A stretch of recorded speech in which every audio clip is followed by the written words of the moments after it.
वो इस चर्चा के दौरान कहा थे नायडू का हल्ला है, नीतीश का हल्ला है, यकीनन अमन पसंद लोग इन्हें माफ नहीं करेंगे, यकीनन जयंत चौधरी को माफ नहीं किया जाएगा, यकीनन चिराग पासवान को माफ नहीं किया जाएगा, लेकिन इनके साथ साथ माफ शरद पवार को भी नहीं किया जाएगा, इनके साथ साथ माफ शशि थरूर को भी नहीं किया जाएगा, इनके साथ साथ माफ राहुल गांधी को भी नहीं किया जाएगा। याद रखना हम कानून के मानने वाले हैं, याद रखना हम संविधान के मानने वाले हैं, हम इस संविधान की रक्षा के लिए, इस संविधान की हिफाजत के लिए पुरअज़्म है, हमारा इरादा अटल है। आज ये जो वक्फ अमेंडमेंट कानून आया है, ये वक्फ अमेंडमेंट कानून ये दरअसल मुसलमानों पे हमला नहीं है, ये बात आपको समझनी पड़ेगी। ये दरअसल मस्जिदों पे हमला नहीं है, ये दरअसल खानकाहों पे हमला नहीं है, ये कब्रिस्तानों पे हमला नहीं है, ये अगर हमला है तो हिंदुस्तान की गंगा जमनी तहजीब पे हमला है, ये अगर हमला है तो इस संविधान पे हमला है। याद रखना आप आज जो लोग यहाँ बैठे हैं, जो लोग खड़े हैं, मेरी आवाज को सुन रहे हैं, क्योंकि संविधान ने ताकत दी है। जब ये संविधान हिटलर शाही में तब्दील हो जाएगा, जब ये संविधान फासिज्म में तब्दील हो जाएगा, न मैं कह पाऊंगा न आप सुन पाएंगे। इसलिए हम इस संविधान को बचाने निकले हैं। याद रखना सर पे कफन बांधकर हम संविधान को बचाने निकले हैं। लोग कह रहे होंगे कि मुसलमानों की प्रॉपर्टी छीनी जा रही है, लोग कह रहे होंगे कि औकाफ को छीना जा रहा है। अटैक संविधान पे है, खिलवाड़ संविधान के साथ हो रहा है, क्योंकि अगर संविधान महफूज है तो मैं महफूज हूँ, संविधान महफूज है तो आप महफूज हैं, संविधान महफूज है तो मस्जिदें महफूज हैं, मदरसे महफूज है, खानकाहें महफूज हैं। ये हमला संविधान पे है। याद रखना मेरे दोस्तों, हम संविधान को बचाने के लिए अपनी जान की कुर्बानी भी लगा देंगे। आज सरकार से अलायंस करने वाले एक शख्स ये कहते हैं कि हम जलियांवाला बाग बना देंगे। याद रखें वो लोग जो जलियांवाला बाग कहते हैं, उस जलियांवाला बाग दुनिया के अंदर कमिटेड हुई बड़ी एट्रोसिटीज में एक है, जहां हजारों लोगों को गोली मार दी गई थी। तो आप क्या कहना चाहते हैं कि आप अंग्रेज वाला कानून लाएंगे? अंग्रेज भी संविधान का दुश्मन था, अंग्रेज भी इस मुल्क का दुश्मन था, अंग्रेज भी लूट करके इस देश पे राज करना चाह रहा था। आप भी लूट करके, आप भी कसूट करके इस देश पे राज करना चाहते हैं। अंग्रेज ने भी बांट के राज करा था, आप भी बांट करके राज करना चाहते हैं। तो मैं कहता हूँ पहले लड़ो थे गोरों से, अब लड़ेंगे, पहले लड़े थे गोरों से, अब लड़ेंगे जोरों से। याद रखना ये संविधान के चोर हैं, ये संविधान के डाकू हैं, ये संविधान को छीन रहे हैं, ये संविधान को छीनना चाहते हैं। मैं बार बार इस बात को एम्फसाइज करके इसलिए कह रहा हूं कि आज आपको मजहब में उलझाया जा रहा है, आज आपको मजहब की अफीम चटाई जा रही है। अगर बात मजहब की होती तो ये मेरे भाई राहुल बेदी आज हमारे साथ कंधे से कंधा मिला के न खड़े होते।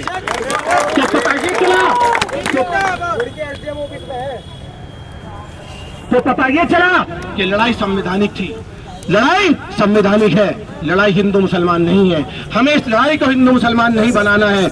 हम इस देश के पहले वासी हैं, उसके बाद हम हिंदू हैं, उसके बाद हम मुसलमान हैं। अगर इस देश में हमारा भाईचारा कायम है तो याद रखना ये देश कायम है, और अगर देश कायम है तो हमारे मजहब कायम है। अगर देश नहीं बचेगा तो हम ऐसे मजहब को क्या करेंगे बचा के? याद रखना हमें देश बचाना है, हमें देश बचाना है। मजहब जिसका है, मजहब जिसकी हम इबादत करते हैं, वो इतना कमजोर नहीं कि वो मजहब की हिफाजत ना कर सके। वो अल्लाह, वो मालिक वहां बैठा हुआ इस मजहब की हिफाजत करेगा। मजहब उसका है, मजहब की हिफाजत वो करेगा। हमें संविधान की हिफाजत करनी है, हमें संविधान की हिफाजत करनी है। मैं इस कानून के खिलाफ इस वजह से हूँ क्योंकि यह कानून वायलेशन है आर्टिकल 14 का। मैं इस कानून के खिलाफ इस वजह से हूँ क्योंकि ये वायलेशन है आर्टिकल 26 का। मैं इस कानून के खिलाफ इस वजह से हूँ, ये वायलेशन है आर्टिकल 29 का। मैं इस कानून के खिलाफ इस वजह से हूँ क्योंकि ये काला कानून संविधान के खिलाफ है, ये स्पिरिट ऑफ सेक्युलरिज्म के खिलाफ है। आप कौन सा कानून लाना चाहते हैं? आप ये कह रहे हैं कि सबसे ज्यादा प्रॉपर्टी डिफेंस और रेलवे के बाद वक्त की है, तो आप झूठ बोलते हैं, आप झूठ बोलते हैं। तेलंगाना, उड़ीसा, तमिलनाडु, आंध्र प्रदेश, इनके एंडाउमेंट की ये प्रॉपर्टीज 9 लाख एकड़ से ज्यादा है। तो ये झूठ आप संसद में बोल रहे हैं, आप ऑन रिकॉर्ड बोल रहे हैं। मैं आपको ये बात बताना चाहता हूं कि जो जेपीसी में बिल भेजा गया, उस जेपीसी के पे जो बिल था और उसके बाद जो बिल पार्लियामेंट में टेबल हुआ है, वो दोनों बिल अलग हैं। ये सरकार की चोरी है। मैं इसलिए सरकार को चोर कहता हूं, मैं इसलिए सरकार को चोर कहता हूं। मैं आपको प्रूफ करूंगा। जो टेबल बिल हुआ है वो टेबल बिल दूसरा है, जो जेपीसी को बिल गया है वो बिल दूसरा है। आज वो लोग जो सियासी पार्टियों के नाम लेवा है, आज वो लोग जो सियासी पार्टियों के गुण गाते हैं, आज वो लोग जिनका शुक्रिया अदा किया जा रहा है, मैं पूछना चाहता हूं 12 बजे ये बिल टेबल हुआ, इस देश के विपक्ष के नेता 12:45 पे सदन में आए हैं, वो कहां थे तब तक? ये सवाल मुझे पूछना पड़ेगा, ये सवाल आपको पूछना पड़ेगा। सवाल सिर्फ सरकार से नहीं पूछा जाएगा, सवाल इस विपक्ष से भी पूछा जाएगा जो आज हमारा वोट लेकर लीडर नेता प्रतिपक्ष बने बैठे हैं, जो आज हमें ठगने का काम कर रहे हैं, जो आज हमें लूटने का काम कर रहे हैं। देखो, जब ये बिल आया 12 बजे तो हिंदुस्तान का नेता प्रतिपक्ष मौजूद नहीं था, शहजादा मौजूद नहीं था। धिक्कार ऐसे शहजादे पे जिसने इतने लोगों को पीछे छोड़ दिया और उनके वोट की दलाली और उनके वोटों पर टाका डाल रहा है। तो आप याद रखना, आपको अगर कोई मिले तो उनसे पूछे, बताओ तुम्हारा नेता कहां था? 12 बजे ये बिल टेबल हुआ, तुम्हारा नेता 12:45 पे आया। क्या नेता प्रतिपक्ष ने लोकसभा की प्रोसीडिंग उठाकर देखिए, क्या नेता प्रतिपक्ष ने एक भी बात इस बिल के खिलाफ कही या नहीं कही? देख लीजिए। लंच के बाद नेता प्रतिपक्ष चले जाते हैं और रात को वोटिंग में आते हैं, और जिसको शेरनी का दूसरा स्वरूप कहा जा रहा है वो प्रेजेंट नहीं है, शशि थरूर प्रेजेंट नहीं है। हमारे वोटों को लेकर एग्रीकल्चर मिनिस्टर बन जाना और महाराष्ट्र के मुख्यमंत्री बन जाना, मैं उन शरद पवार से भी पूछना चाहता हूं, वो इस चर्चा के दौरान कहां थे? वो इस चर्चा के दौरान कहां थे? नायडू का हल्ला है, नीतीश का हल्ला है, यकीनन अमन पसंद लोग इन्हें माफ नहीं करेंगे, यकीनन जयंत चौधरी को माफ नहीं किया जाएगा, यकीनन चिराग पासवान को माफ नहीं किया जाएगा, लेकिन इनके साथ साथ माफ शरद पवार को भी नहीं किया जाएगा, इनके साथ साथ माफ शशि थरूर को भी नहीं किया जाएगा, इनके साथ साथ माफ राहुल गांधी को भी नहीं किया जाएगा। आपके बोले में बीज भाजपा काट रही है। सुनो कान खोल के, 1930 में प्रिवी काउंसिल को तुम्हारे आवाजदाद ने, तुम्हारे नाना दादा ने यह कानून ब्रिटिश सरकार को दिया था, मुसलमानों से छीन के। मैं इसलिए कहता हूं तुम बड़े चोर हो, मैं इसलिए कहता हूं तुम बड़े डकैत हो। याद रखना, 1930 में कानून वो आपके पास गया है। 1930 में मेरे और आपके आबाद की जमीनें ब्रिटिश सरकार के पास गई है। उसके बाद 1955 का कानून आया है, उसके बाद 1995 का कानून आया है, उसके बाद 2013 का कानून आया है। तो मेरे और आपके कफन की तैयारी जो मैं बांध कर आया हूं सर पे, मेरे और आपकी कफन की तैयारी आज से 93 साल पहले ये कांग्रेस के लोग कर चुके थे अंग्रेजों के सामने। आप पूछिए इनसे, तारीख गवाह है, आप पूछिए, तारीख गवाह है। लेकिन आज हमने सवाल क्या किया?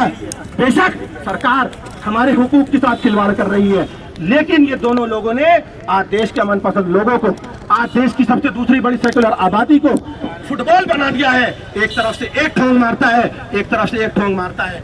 हमारे बीच में ये खेल खेल रहे हैं हमें फुटबॉल बनाने का। तो याद रखना मेरे भाइयों, आज हम भले थोड़े से लोग हों, जब ये थोड़े से नौजवान, जैसे आजादी का चोला भगत सिंह ने ओढ़ा था, मेरा रंग दे बसंती चोला, मैं रंग दे बसंती चोला, तो मैं आपसे कहना चाहता हूं, इन सेकुलर पार्टी की नाम नहाद गुलामी से निकलकर इस काले कानून की अपने सर पे कफन बांधकर हमें अपने दम पर मुखालफत करनी है। बताओ तैयार हो कि नहीं? बताओ तैयार हो कि नहीं? नाम बदलने का फैशन चला है, नाम बदलने का फैशन चला है। पहले अपने आप को चौकीदार कहा, फिर अपने आप को प्रधान सेवक कहा, फिर अपने आप को अवतार कहा, लेकिन देश की हालत नहीं बदली, देश की हालत नहीं बदली। अब वक्फ अमेंडमेंट बिल का भी नाम बदल दिया। इसका नाम क्या रखा है? उम्मीद। मेरी उम्मीद तब टूटी जब आपकी सरकार आने के बाद कथित गौरक्षकों ने पहलू खान और ना जाने कितने ऐसे लोगों को मौत के घाट उतार दिया। मेरी उम्मीद तब टूट गई। आपने कहा उम्मीद लो। जब नोटबंदी में 300 से ज्यादा देशवासी मारे गए और आपने ये कहा था कि अगर व्यवस्था न बदली तो मुझे चौराहे पर खड़े होकर जूते मारना, लेकिन देश की व्यवस्था नोटबंदी से नहीं बदली, इसलिए टूटती है मेरी उम्मीद। आप इस बिल का नाम उम्मीद रख रहे हैं। मेरी उम्मीद तब टूटी जब आपकी पार्टी से जुड़े हुए लोग, आपके पार्टी के सांसद, आपके पार्टी के मुख्यमंत्री जब मुसलमानों, जब इस देश की दूसरी बड़ी आबादी को दहशतगर्द कहते हैं, तब मेरी उम्मीद टूट गई। तब मेरी उम्मीद टूट गई जब आप महिलाओं के उत्थान के लिए 3 तलाक का कानून लाए और आज तक उससे कोई फायदा नहीं हुआ, तब मेरी उम्मीद टूट गई। जब आपने इलेक्शन कैंपेन में ये कहा कि तुम्हारा मंगलसूत्र भी चुरा लेंगे, वो भी उतार लेंगे, तब मेरी उम्मीद टूट गई। बताओ मैं कैसे आपकी उम्मीद मानूं? सड़क पे तो सड़क पे जब आपकी सरकारें छतों पे इबादत नहीं करने दे रही हैं, जो मेरा रिलीजियस राइट है। बताओ मेरी उम्मीद टूटेगी कि नहीं टूटेगी? बताओ टूटेगी कि नहीं टूटेगी? कि नहीं टूटेगी? तो उम्मीद जुड़ी है या टूटी है? उम्मीद जुड़ी है या टूटी है? आवाज नहीं आ रही है। उम्मीद टूटी है, उम्मीद तोड़ी गई है, उम्मीद तोड़ी गई है। इस उम्मीद को जोड़ना है मेरे भाइयों, याद रखना, इस उम्मीद को जोड़ना है, इस उम्मीद को जोड़ना है। बताओ कौन कौन जोड़ने के लिए तैयार है? कौन कौन जोड़ने के लिए तैयार है? हमारी प्रशासन से कोई लड़ाई नहीं है। जैसे हम इस देश के बावकार शहरी हैं, ऐसे ये प्रशासन भी बावकार शहरी है। हमारी लड़ाई सरकार से है, हमारी लड़ाई उन फैसिस्ट फोर्सेस से है जो हमारे सेकुलर हुकूक को तोड़ रही है। ऐसे लड़ेंगे, लड़ेंगे, लड़ेंगे, इनकलाब। तो मैं कह रहा था, इसलिए टूटी मेरी उम्मीद। तो इस उम्मीद को जोड़ने का काम कौन करेगा? इस उम्मीद को जोड़ने का काम ये देशवासी करेंगे, इस देश के नौजवान करेंगे। जहां नौजवान चलता है वहां देश चल पड़ता है। हमें चलना है, हमें उस जगह चलना है, हमें उस जगह पे अपनी आवाज को पहुंचाना है जहां हमारी आवाज पहुंचे और हम ये कह सके सरकार के मुखिया से आंखें में आंखें डाल के, सुनिए, आपसे पहले चंगेज भी आया था, आपसे पहले हलाकू भी आया था, आपसे पहले नादिर भी आया था, आपसे पहले अब्दाली भी आया था, और हमने हिटलर को भी देखा है, हमने मुसोलिनी को भी देखा है। जब वो नहीं रहे तो आप भी नहीं रहेंगे। याद रखना, जालिम को कोई याद नहीं रखता है। क्या हिटलर को याद रखा जाता है? क्या हलाकू खान को याद रखा जाता है? क्या चंगेज को याद रखा जाता है? तारीख ने अगर याद रखा है तो तारीख ने याद रखा है मंगल पांडे को, तारीख ने याद रखा है मोहम्मद अली बाकर को, तारीख ने याद रखा है राम प्रसाद बिस्मिल को, तारीख ने याद रखा है अशफाकुल्ला खान को, तारीख ने याद रखा है वीर अब्दुल हमीद को, तारीख ने याद रखा है गांधी को, तारीख ने याद रखा है अबुल कलाम आजाद को। याद रखा है या भूल गया? याद रखा है, भूल गया? क्या कहते हैं? ये इनके आदर्श है, ये इनके आदर्श है। जिनका आप नाम लेते हैं वो आदर्श है या नहीं, ये मैं नहीं कह सकता। 800,000 साल की बात हो गई, लेकिन आज वो ऐसे लोग इस दुनिया में मौजूद है जिनसे मैं मिला हूँ, जिन्होंने गांधी को देखा है, भले ही वो उस समय छोटे थे, जिन्होंने अबुल कलाम को देखा है, जिन्होंने शास्त्री को देखा है। याद रखना, वो लोग जिन्होंने खून से, अपने खून से धरती को सींचा था, आज उस धरती को ये खून से लाल करना चाहते हैं। आज ये मुझे आपको लड़ाना चाहते हैं, लेकिन मैं आपको ये कहना चाहता हूँ, इस देश का आज फांसी, इस देश का मुसलमान ही नहीं, इस देश का हिंदू भी अमन पसंद है, इस देश का सिख भी अमन पसंद है, इस देश का ईसाई भी अमन पसंद है। ये देश अमन का देश है, ये देश मोहब्बत का देश है, ये देश, ये मिट्टी मोहब्बत की मिट्टी है। कभी दुनिया के किसी कोने में ऐसा आपने नहीं देखा होगा कि आदमी मिट्टी को अपनी माँ कहे, लेकिन यहाँ के रहने वाले लोग मिट्टी को भी अपनी माँ कहते हैं। तो आज हम इस मिट्टी की कसम उठाते हैं, आज हम इस मिट्टी की कसम उठाते हैं, आज मादरे वतन हिंदुस्तान की कसम उठाते हैं, मादरे वतन हिंदुस्तान की कसम उठाते हैं। जब तक ये काला कानून वापस नहीं होगा, तब तक हम ये लड़ाई लड़ते रहेंगे। हमारा जो प्रोग्राम था वो कलियर में था। यहाँ कुछ तरतीब ऐसी बनी कि हमको यहाँ जमा होना है। अब यहाँ से जमा होने के बाद हमको कलियर की तरफ जाना है। यहाँ प्रशासन के लोग खड़े हैं, हमारी इनसे कोई लड़ाई नहीं है, हमारी इनसे कोई लड़ाई नहीं है। हम इनके सामने ये बात कहना चाहते हैं, या तो आप हमको कलियर जाने दीजिए, या हम यहाँ धरना करेंगे, या आप हमें गिरफ्तार करिए। हम आपको कह रहे हैं, हम व्यवस्था खराब नहीं करना चाहते हैं, हम कानून नहीं तोड़ना चाहते हैं। भाई देखो, बात सुनो, उधर मत देखो, इधर देख लो भाई, सब इधर देखो और बैठ जाओ भाई। देखिए, यहाँ प्रशासन के जो लोग खड़े हैं, हमारे अति रिस्पेक्ट करते हैं, हम सम्मानजनक है। हम उनसे ये कहना चाहते हैं कि हम अपनी बात रख रहे हैं। लोकतंत्र में अपनी बात रखना संविधान की आत्मा है।